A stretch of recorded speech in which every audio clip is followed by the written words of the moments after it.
लेकिन नरेंद्र मोदी और अमित शाह यही पार्टी के पर्याय हो गए थे। भला कोई ऐसा चुनाव होता है पूरी दुनिया में जो सबसे बड़ी पार्टी होने का दम भरने वाली भाजपा इस 18वीं लोकसभा के चुनाव में भाजपा तो चुनाव लड़ी ही नहीं। चुनाव लड़े जो सीटें घटी है उसके लिए कोई एक भले जेपी नड्डा अध्यक्ष, लेकिन नरेंद्र मोदी के जब नाम काम और चेहरे पर ये चुनाव लड़ा गया तो झटका लगा है। तो ये जो सीटें 63-64 घटी हैं बीजेपी की, तो ये नरेंद्र मोदी की साख को बट्टा लगा है। भले ही चंद्रबाबू नायडू और नीतीश कुमार, तो नीतीश कुमार के साथ रहना बिहार की राजनीति में यदि कहेंगे तो अभिषेक जी अभी बता रहे थे, मैं हमेशा कहता हूँ 1990 से जब लालू प्रसाद बिहार में मुख्यमंत्री बने तब से वो बिहार की राजनीति की एक धुरी है। कभी जैसे कांग्रेस पूरे देश में एक धुरी हुआ करती थी, सत्ता में रहते और सारे विपक्ष विरोध में रहते थे, तो बिहार में लालू प्रसाद एक राजनीति की धुरी है। और लालू प्रसाद के खिलाफ चाहे बीजेपी प्रारंभ में रही, फिर नीतीश कुमार भी साथ आए, तभी लालू प्रसाद और राबड़ी देवी की 15 साल के सत्ता के शासन को हटा।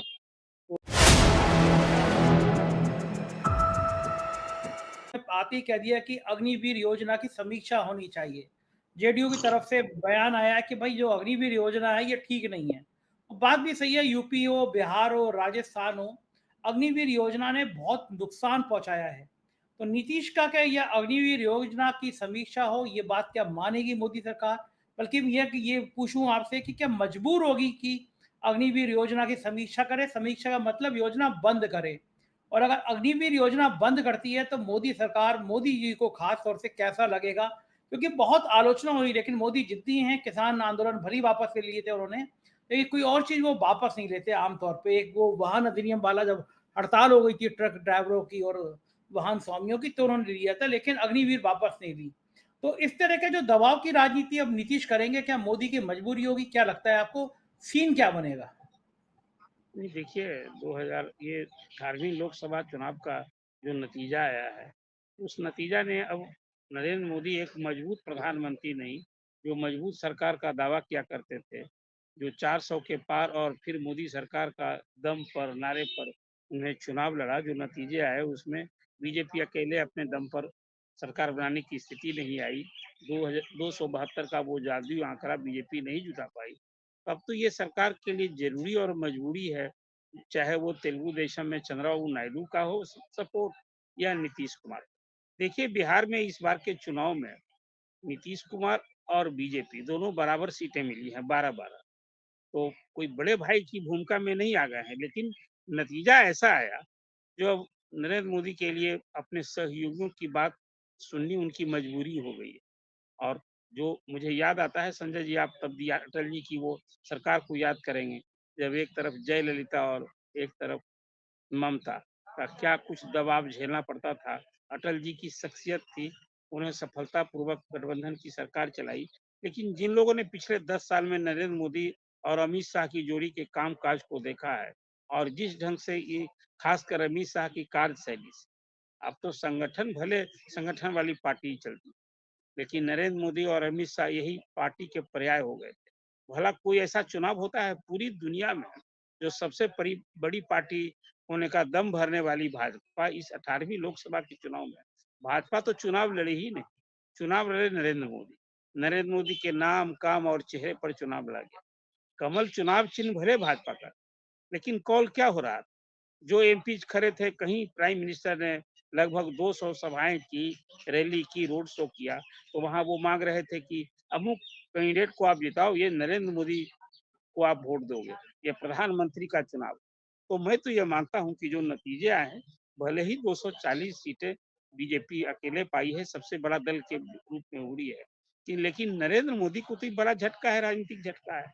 इसको आप सच पूछिए तो ये चुनाव में जो सीटें घटी है उसके लिए कोई एक भले जेपी नड्डा अध्यक्ष, लेकिन नरेंद्र मोदी के जब नाम काम और चेहरे पर ये चुनाव लड़ा गया तो झटका लगा है। तो ये जो सीटें 63-64 घटी हैं बीजेपी की, तो ये नरेंद्र मोदी की साख को बट्टा लगा है। भले ही दुनिया में आज नरेंद्र मोदी, ये भारत के लिए गौरव की बात है कि हमारा भारत का प्रधानमंत्री दुनिया में सर्वाधिक लोकप्रिय नेता है, लेकिन अपने घर में और वाराणसी में आपने देखा कि जब मतों की गिनती शुरू हुई तो फर्स्ट 2 राउंड में प्राइम मिनिस्टर नरेंद्र मोदी अपने चुनाव क्षेत्र वाराणसी में ट्रेल कर रहे थे।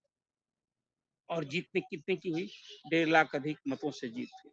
कुल मिला-जुला कर मैं ये मानता हूँ कि 10 साल में विभिन्न मोर्चे पर उपलब्धियाँ हैं। देश में देश से बाहर भारत का डंका बजा है। लेकिन घर में बीजेपी ने जो स्थिति, घर का मतलब भारत में जो स्थिति परिस्थिति बना रखी, वो आज दर्शाता है लोकसभा के चुनाव के नतीजा, कहीं न कहीं बीजेपी को आत्ममंथन करने की ज़रूरत है। और इस कारण जो अभी एक बात अब बीजेपी की मैं करूँ, खासकर 2 जो इनके बड़े सहयोगी हैं, चंद्रबाबू नायडू और नीतीश कुमार। तो नीतीश कुमार के साथ रहना बिहार की राजनीति में यदि कहेंगे, तो अभिषेक जी अभी बता रहे थे, मैं हमेशा कहता हूँ, 1990 से जब लालू प्रसाद बिहार में मुख्यमंत्री बने, तब से वो बिहार की राजनीति की एक धुरी है। कभी जैसे कांग्रेस पूरे देश में एक धुरी हुआ करती थी, सत्ता में रहते और सारे विपक्ष विरोध में रहते थे, तो बिहार में लालू प्रसाद एक राजनीति की धुरी है। और लालू प्रसाद के खिलाफ चाहे बीजेपी प्रारंभ में रही, फिर नीतीश कुमार भी साथ आए, तभी लालू प्रसाद और राबड़ी देवी की 15 साल के सत्ता के शासन को हटा। तो जो बिहार है जहाँ 63% पिछड़ों की आबादी है, उसमें 36% अति पिछड़ों की आबादी है, 112 जातियां। ये अभी हाल का जो नीतीश गवर्नमेंट ने जातीय सर्वे कराया, उसमें ये बताया कि कौन जात की कितनी आबादी है। अभी जो मैंने खासकर जो पिछड़ों की, पिछड़ी जाति की आबादी बढ़ाई, बिहार में इसी की राजनीति, नीतीश कुमार और लालू प्रसाद दोनों पिछड़ों की राजनीति करने वाले हैं। और नीतीश कुमार के अलग होने से ही लालू प्रसाद की राजनीति को, उनकी साख को कहिए कि चुनौती मिली और वो सत्ता से बाहर हुए। इसलिए मैं मानता हूँ कि बीजेपी अभी तो इस चुनाव में अब मजबूरी हो गई है। अब नीतीश कुमार और चंद्रबाबू नायडू के समर्थन के बगैर तो तीसरी बार प्रधानमंत्री बनने का नरेंद्र मोदी का वो सपना ही चूर हो जाता है। हालांकि एनडीए को बहुमत मिला है, निसंदेह एनडीए को बहुमत मिला है, तो वो नरेंद्र मोदी के नाम काम चेहरे पर मिला है। लेकिन खुद की पार्टी जब अकेले बहुमत में नहीं आई, 240 पर सिमट गई, तब तो यहाँ मजबूरी भी हो गई, जरूरी भी हो गया। मैं ये मानता हूँ कि कल नीतीश कुमार दिल्ली गए, वहां से चंद्रबाबू नायडू और एनडीए की बैठक हुई। सब उन्होंने नरेंद्र मोदी को नेता मान लिया है। प्रधानमंत्री का इस्तीफा हो गया, कार्यवाहक वो प्रधानमंत्री बन चुके हैं। 9 तारीख को 7:15 बजे नई सरकार केंद्र का शपथ ग्रहण होगा प्रधानमंत्री का। ये बातें ठीक हैं, लेकिन अब इस जो गठबंधन की मजबूरी होती है, और इस मजबूरी में खासकर चंद्रबाबू नायडू की पार्टी की ओर से भी और जदयू की ओर से भी प्रेशर पॉलिटिक्स शुरू हो गई है। एक बात अभी आपने अग्निवीर योजना की बात की, प्रारंभ से ही अग्निवीर योजना जब लागू हुई, तो अधिसंख्य दलों ने, इवन जो इनके सहयोगी थे, उसमें शायद किसी ने सपोर्ट नहीं किया था खुलकर, लेकिन भाजपा ने इस योजना को लागू किया। विरोध भी होता रहा, तो अब तो नियुक्तियां भी शुरू हो गई। अब 4 साल पूरे होने के हैं, 4 साल की सेवा पूरी करने वाले कई अग्निवीर तो अब रिटायर भी होंगे। देखिए इस योजना के प्रति जो जदयू का स्टैंड है, जो रिजर्वेशन है, आज केसी त्यागी ने पार्टी की ओर से कही, वो प्रेशर पॉलिटिक्स है, सारी बातें कही है उसने। एक तो अग्निवीर योजना के बारे में केसी त्यागी ने आज कहा, जो ये जदयू का ही स्टैंड है, कि हमारा तो शुरू से रिजर्वेशन था, इस योजना की समीक्षा होनी चाहिए। समीक्षा का तात्पर्य है इससे समाप्त होना चाहिए।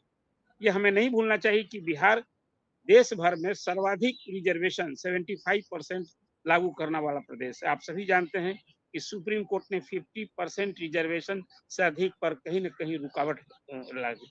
कई राज्यों में है रिजर्वेशन इससे आगे।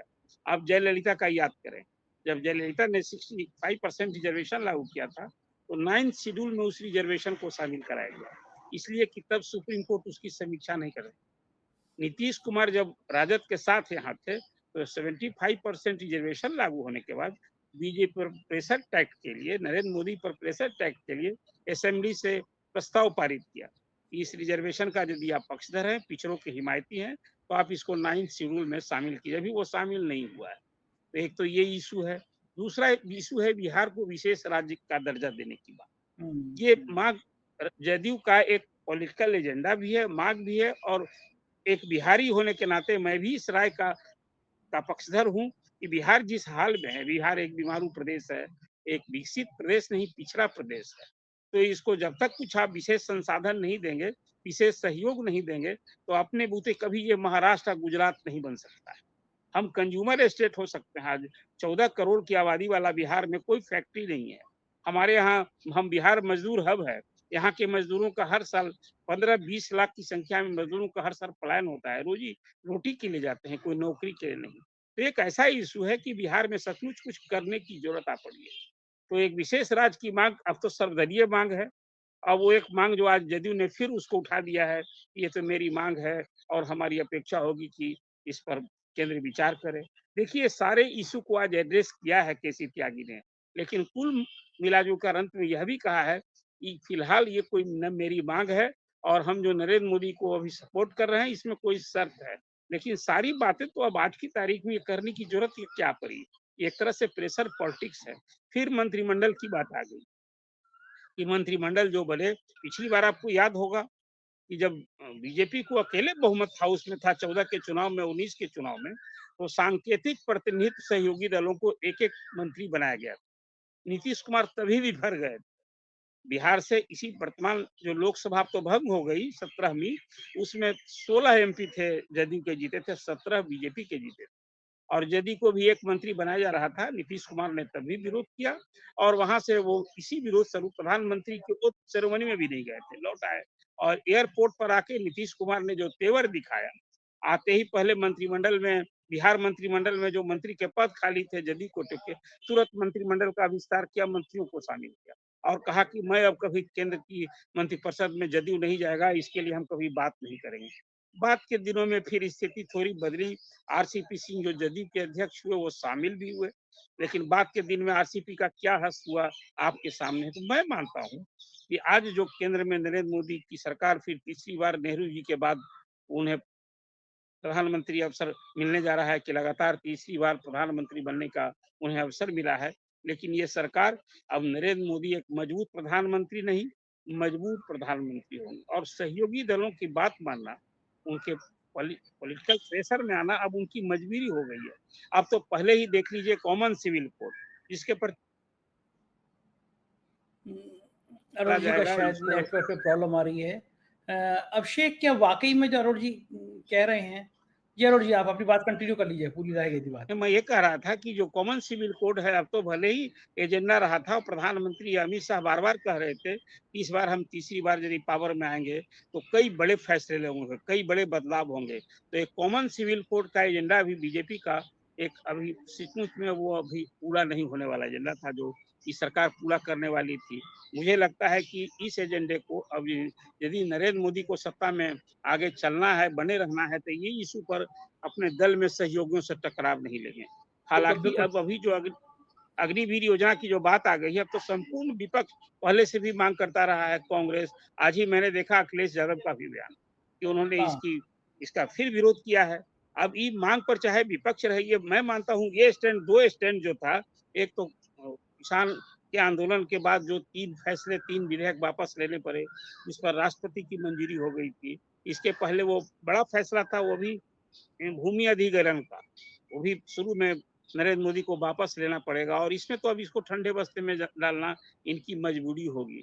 एक जातीय बिल्कुल। सर्वेक्षण की बात है, एक और हाँ, एक लाइन रह जाति गया कि हाँ, कि कास्ट सर्वे देश में कराना और फिर जो विपक्ष का कहना है कि आप जो 33% महिलाओं के लिए आरक्षण लागू करने वाले हैं, इसके लिए अभी परिसीमन होगा, जनगणना पूरी करानी होगी, तो संपूर्ण विपक्ष की मांग है।